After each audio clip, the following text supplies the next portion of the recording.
এখনও বাচ্চাদের মতো আবদারগুলো পূরণ করে স্বামী নামক মানুষটা, আর সাথে শাশুড়ি মাথায় বুকে বুকে তেল দিয়ে দিচ্ছিল, আর সাথে ছিল মজাদার খিচুড়ি, কারণ আমার প্রচুর পরিমাণে আজকে খিচুড়ি খাইতে মন চাইছে, কি আর বলবো। আসসালামু আলাইকুম, সবাই কেমন আছেন? আশা করি সবাই ভালো আছেন। মাথায় একদমই তেল দেই না, সন্ধ্যার দিকে শাশুড়ি মা বইকা বইকা মাথায় তেল দিয়ে দিচ্ছিল, কারণ আমার প্রচুর পরিমাণে মাথায় চুল উঠতেছে, কিছুদিনের মধ্যে মনে হয় টাক হয়ে যাব, এ আর কি। এরপর দেখি আমার প্রিয় মানুষটা আমার জন্য আইসক্রিম নিয়ে আসছে আর লটকন নিয়ে আসছে।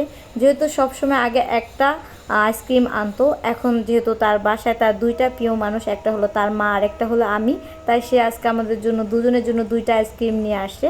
তো এখানে আমি মজা করে সন্ধ্যার দিকে আইসক্রিম খাচ্ছিলাম।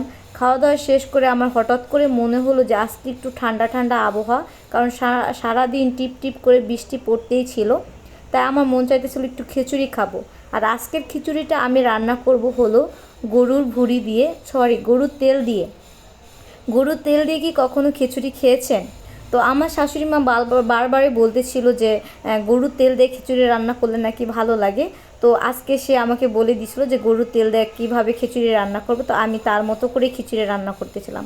খিচুড়িতে আমরা যেভাবে মশলা সব কিছু অ্যাড করে দিই, ওভাবে সব কিছু দিয়ে সুন্দর করে কষিয়ে নিচ্ছিলাম। যখনই সুন্দরভাবে মশলাটা কষানো হয়ে যাবে, তো আমি তেলগুলো কিন্তু ছোট ছোট করে এবং ধুয়ে কেটে রেখেছিলাম, তো ওই তেলগুলো এটার ভিতরে দিয়ে দিব। আসলে খিচুড়িটা আলহামদুলিল্লাহ অসাধারণ হয়েছিল।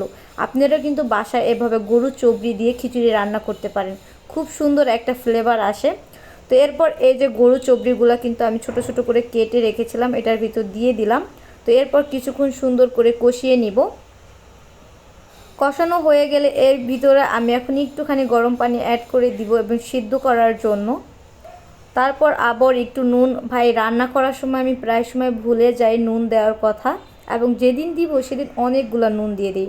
আর আজকে খিচুড়িটা আমি রান্না করব হলো বুটের ডাল, মুগ ডাল এবং মসুরির ডাল। আমি সবসময় মসুরির ডালটা এত বেশি পরিমাণে দেই, তার কারণে হলো আমার খিচুড়িটা একদমই ঝরঝর হয় না, ল্যাটকা ল্যাটকা হয়ে যায়। তো আমার মামি আমাকে বলে দিছে যে খিচুড়িতে সবসময় কম ডাল দিলে নাকি ঝরঝর হয়, বিশেষ করে মুসুরির ডালটা কম দিলে খিচুড়িটা ঝরঝর হয়। তো আজকে তার টিপসটাই আমি কিন্তু ব্যবহার করতেছি। আমি মসুরির ডালটা একবার খুব কম পরিমাণে দিয়ে দিয়েছি। এরপরে চালটাকে সুন্দরভাবে কষিয়ে নিলাম। আর এখানে কিন্তু আমি 2 মুঠের মতো পোলাও চালও ব্যবহার করেছি ভাতের চালের সাথে, তাহলে খুব সুন্দর একটা ফ্লেভার আসে। এরপর আমি এখানে গরম পানি অ্যাড করে দিচ্ছিলাম, যে পরিমাণে চাল দিয়েছি তার চেয়ে 2 পট পানি কম দিচ্ছি। তো এতে খুব সুন্দর ঝরঝরা হবে খিচুড়িটা। আপনারা যদি গরু চবড়ি দিয়ে এভাবে খিচুড়ি রান্না করতে চান, তো অবশ্যই বাসায় ট্রাই করতে পারেন, খুব বেশি মজা হয়েছে আজকের খিচুড়িটা। যে কথাটা বলছিলাম যে স্বামী এখন ওই বাচ্চাদের মতো আবদার পূরণ করে, মানে সে ছাড়া বাবা মার পরে একজন স্বামীই পারে একজন ওয়াইফকে ভালো রাখতে এবং সুখে রাখতে। সংসারে যদি অশান্তি, খারাপ লাগে, বেশি চাওয়া বেশি পাওয়া কখনই মানুষকে সুখে রাখতে পারে না। দেখেন ছোট্ট একটা আইসক্রিম আছে, তাতে অনেক বেশি খুশি, মাঝে মাঝে এরকম এনে দেয়, তাতে আমি অনেক বেশি খুশি, আলহামদুলিল্লাহ। তারপর এখানে আমি হলো মাছের মাথা ভেজে নিচ্ছিলাম, মানে দুপুরে রান্না করব শাক দিয়ে, মাছের মাথা দিয়ে, তো রাতেই আমি ওটা রান্না করে রাখতেছিলাম। তো আলহামদুলিল্লাহ আমার খিচুড়িটা দেখেন কতটা সুন্দর হয়েছে, মানে এক কথা অসাধারণ। এখানে মাছের মাথাগুলো কিন্তু কষিয়ে নিচ্ছি। এরপর যদি খিচুড়ির সাথে ভর্তা না হয় তাহলে কিন্তু একদমই ভালো লাগে না, তো এখানে আলু ভর্তা করে নিচ্ছিলাম খুব মজা করে। আর আলু ভর্তাটা কার কাছে কেমন লাগে, আমার কাছে তো ভীষণ ভালো লাগে। আর এভাবে গোল গোল্লা করে নিচ্ছিলাম আলু ভর্তা, মানে এক একজনে এক একটা গোল গোল্লা খেয়ে ফেলবে, এর জন্য।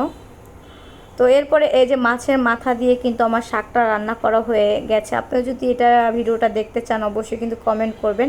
আর সাথে যদি সালাদ না হয় তাহলে তো একদমই না, এখানে আমি টমেটো দিয়ে সালাদ বানিয়ে নিয়েছিলাম, আর বুটের ডালের ভর্তা ছিল। তো আজকে রাতের খাবার ছিল খিচুড়ি, ডিম ভাজা, আর সালাদ, আলু ভর্তা এবং বুটের ডালের ভর্তা। সব কিছু মিলিয়ে আলহামদুলিল্লাহ, মানে রাতের খাবারটা অসাধারণ হয়েছিল, মানে এত সুন্দর হয়েছে খিচুড়িটা। আসলে অনেক, আমার জীবনের প্রথম মনে হয় এই যে আমি ঝরঝরা খিচুড়ি রান্না করতে পারলাম। মানে সব সময় বলি যে আমি ঝরঝরা খিচুড়ি রান্না করব, তারপর হয়ে যায় লাটকা লাটকা খিচুড়ি। জীবনের প্রথম এই যে আমার হাতের ঝরঝরা খিচুড়ি হলো। তো আজকে তো আমি অনেক বেশি খুশি, আর প্রশংসা পেয়ে তো আরও আমি ফুলে ঢুম হয়ে গেছি। তো আল্লাহ হাফেজ, সবাই ভালো থাকবেন। আজকে এই পর্যন্তই, পরবর্তী ভিডিওতে আবার আপনাদের সাথে দেখা হবে। ভালো লাগলে ভিডিওটা অবশ্যই শেয়ার করে দিবেন। Tata, by.